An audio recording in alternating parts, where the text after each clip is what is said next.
Hi, welcome to the channel. This is Ahmad Aslam Beg. This is my second video in the channel. In this video, I am going to discuss on user and group administration. So administration is nothing but managing of users and groups in the system. So first we are going to discuss on user administration. Now before we start user administration, there are few points which I have to remember as an administrator. So one of the first point you can say username. So username is very important for a user. So every user should have a username. Username in Linux is case sensitive and username can be up to 32 characters. Standard what is used is 3 to 8 characters. A username should never be started with a number and should not contain any special characters. The second point is UID. UID is nothing but user identification. UID is a unique ID assigned for the user by the system, operating system. System understands the user by its UID, not by its name. The username is assigned for the user understanding, but the operating system recognizes the user by its UID. So I have explained here what are the different UIDs assigned for the users in different versions of RHEL, that is I am talking about RHEL 5, RHEL 6 and RHEL 7. In RHEL 5, the UID starts with 0, which is given for the root user account or super user who has full privileges for the system. UID 1 to 199 are assigned as system users. System users consist like administrators for particular service like NFS, HTTP, FTP. So each and every system user will be having a unique identification number which is assigned from 1 to 199. UID 200 to 299 are reserved user accounts for the system which can be used to run any application or process. And so UID 300 to 60,000 is assigned for the normal users. So it is always recommended in a server should have only 60,000 user account for maintaining the balance in the server. So it doesn't mean that you cannot create more than 60,000 users. You can also have more than 60,000 users in the system, but recommended is always to have 60,000 users. RHEL 6. RHEL 6 also has UID 0 assigned for the user called root or system user or super user. UID 1 to 199 as similar to in RHEL 5, it is given for the system users.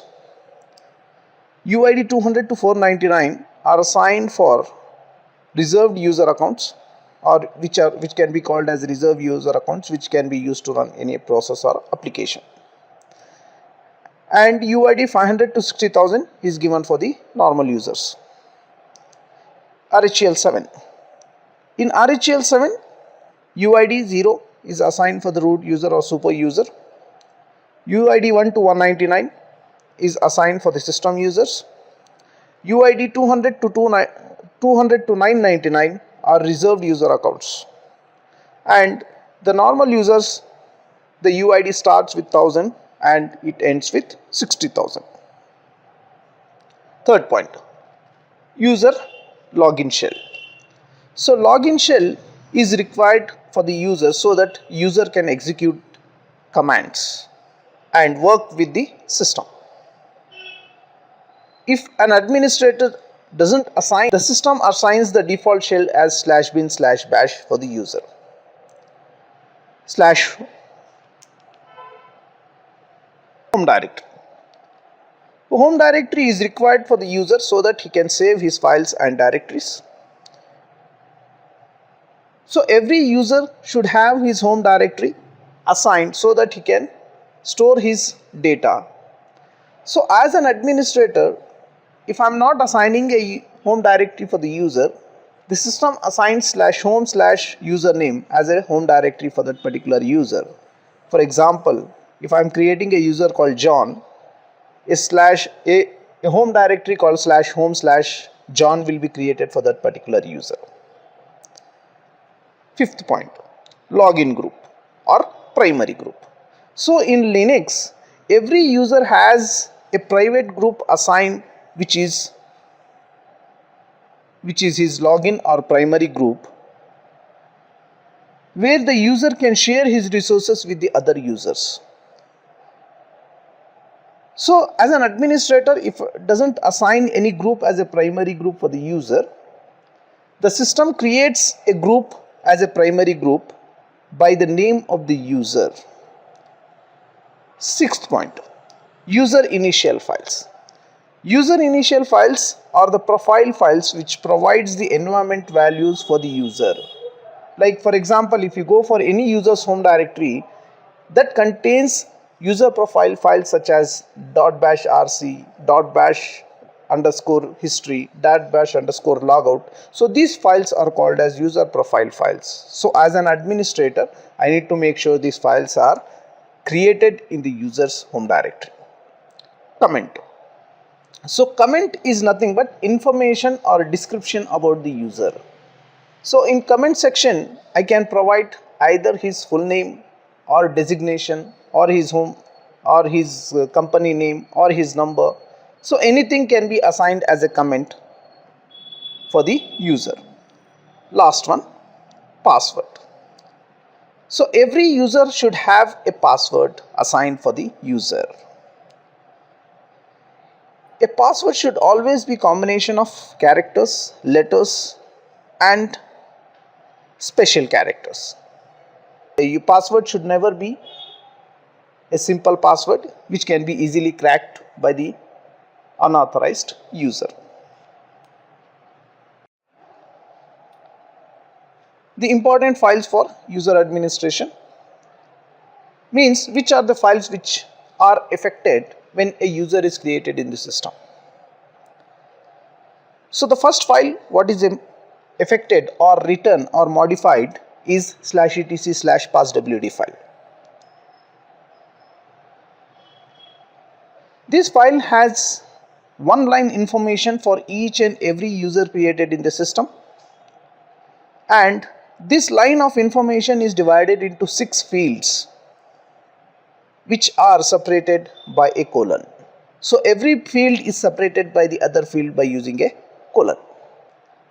Now we are going to see what are the fields of this particular line created in /etc/passwd file. The first field is username, the username what you have assigned for the user. Second field is password holder, which redirect to password authentication file. So in the second field you may find X. So this X is nothing but the password holder which is going to redirect for password authentication file. The third field is UID assigned for the user. So what UID you have assigned, so that UID will be written in your third field. Fourth field, primary or login group, or you can also call it as GID, that is group ID. So every group as I assigned, as I discussed, so every user will be having a primary group created. If it is not there, the system is going to create. So the UID of that particular group will be assigned in this particular field. The fifth field is comment field. So what description you have assigned, that field will be holding that particular information. The sixth field is home directory. So the home directory for that particular user. Seventh field is login shell. So which shell you have assigned as a login shell for that user will be described in this field. of the file. /etc/shadow. This file stores the password and password history information of user. The file has one line of information for each user created in the system. The line of information is divided into 9 fields and each field is separated by a colon. The first field contains username. The second field stores the encrypted password for the user. The encryption or algorithm used for password encryption is SHA-512 byte. The third field contains password history. So password history is nothing but the password created for a Unix user for the first time. So from that day till the users created and set the password for the first time, so it is going to calculate from that day to that day. Like for example, the first Unix user password was set on 1st January 1970. So if I am creating the user on 5th May 2018, so it is going to calculate the user the first password set from January 1970 till date, how many days we have crossed. So it is going to calculate that information and it is going to store the information.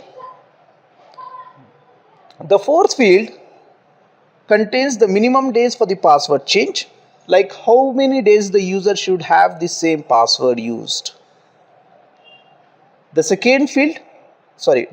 field contains the maximum days for the password change, means how many days he can use that similar password for. Like for example, if I have set the password maximum password days as 28, so the user can only use this password for 28 days. So every 28 days the user has to change his password. The sixth field contains the warning days for the password change. Like for example, if I have set the warning days as 6 and maximum days as 28, from 23rd day the system is going to warn the user saying that your password is going to be changed or your password is going to be expired. So the user has to change his password for every 28 days. Seventh field, password expiry date. So when the password should last use, after that the user account should not be using this particular password or locking the user account. The eighth field contains the inactive days, password inactive days. Means once the user has crossed the limit, so how many days he can try to log into the system by using the same password. And for example, if I set the inactive days as 5, so after 28 days he can try logging into the same password for 5 days. After 5 days the password will be inactivated. Account expiry. So when the user account should be expired or no longer used by the user.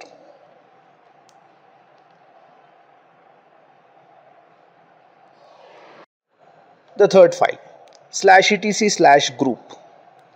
So this file contains or stores the information of the groups created in the system. So whatever groups you are creating in the system, so each and every group will be having one line of information in this particular file. And this one line of information is divided into 4 fields. The first field describes the username. The second field holds the password for the group, which redirects to password authentication file. The third field contains the group ID assigned for the file, the group ID assigned for the user. The fourth field contains the users who are member of this particular group. So whatever users you have added to this group field is going to display all the users. The fourth file, /etc/gshadow. /etc/gshadow stores the passwords for the group assigned. So whatever password you have set for the groups, so that passwords will be stored in this particular file called as /etc/gshadow. So each group created in the system will be having one line of information in this file. So this one line of information is divided into 4 fields. So the first field in this file is group name. So the name assigned for the group. The second field stores the encrypted passwords for the group. If the passwords are not assigned for the groups, so it will be having double exclamatory symbol. So when you find double exclamatory symbol on this particular field, so that means that no password has been assigned for the group. Third field contains the group administrators. So which user or which group you have assigned as an administrator for this group, so those groups will be indicated there. The fourth field contains the information of users who are member of this particular group. The fifth one, /etc/login.defs, DEFS. /etc/login.defs provides the default values for the login user. So whichever users logs in, so it is all the defaults are provided by this particular file for the login or created users in the system.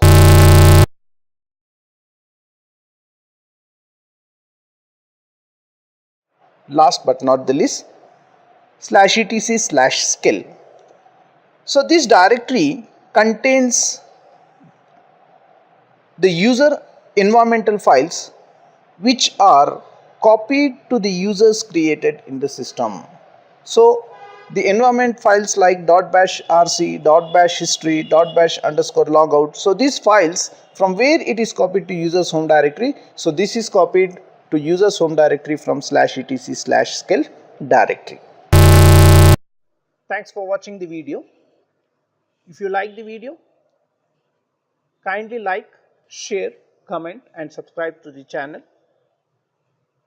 And if you have any topic on which you want me to upload the video, you can just comment on below so that I can upload it.